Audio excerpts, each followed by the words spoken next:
Guys, இன்னைக்கு இஸ்ரேலுக்கும் ஈரானுக்கும் ஒரு பெரிய ஒரு வார் நடக்குது. இது எல்லா நியூஸ் சேனல்ல ஹெட்லைனா டெலிகாஸ்ட் பண்ணிட்டு தான் இருக்கிறாங்க. நம்மளும் பார்க்க தான் செய்றோம். இதுல ஒண்ணும் தெரியாத அந்த நாட்டு மக்களும், முக்கியமா குழந்தைங்க ரொம்பவே பாதிக்கப்பட போறாங்க. அது மட்டும் இல்ல, நம்மளுக்கு அந்த பாதிப்பு இருக்குது. எப்படிதானே கேக்குறீங்க? ஒரு நாடு ஒரு வாருக்காக ஒரு பெரிய அணுசக்தி ஆயுதத்தை எடுத்து ஒரு நாட்டுல செயல்படுத்தினாங்கன்னா, அதோட விளைவு வந்து இந்த சைக்ளோன்ல ஒரு சேஞ்சஸ் வந்துடும். அதனால எப்போ இயற்கை அழிவு வருது நம்மளுக்கு கணிக்கவும் முடியாது. அந்த அளவுக்கு ஒரு பெரிய ஒரு மாற்றம் வரும். அதனால இதுமாரி ஒரு வார நம்ம இன்னைக்கே ஸ்டாப் பண்ண போறோம். அதுக்கு நீங்களும் நானும் ஒரு சின்ன ஒரு விஷயம் தான் செய்ய போறோம்.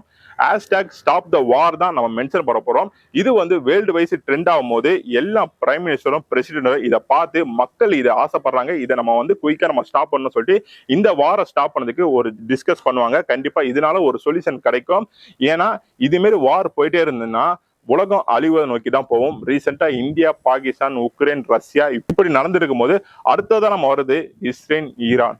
இதை பார்க்கும் போது மனசு ரொம்ப கஷ்டமா இருக்குது. அதனால இந்த ஹேஷ்டேக்கை நம்ம எல்லாம் போஸ்ட் போடும் போது இதை ட்ரை பண்ணுங்க. கண்டிப்பா இதுல ஒரு சின்ன ஒரு மாற்றம் வரும் சொல்லி நான் நம்புறேன்.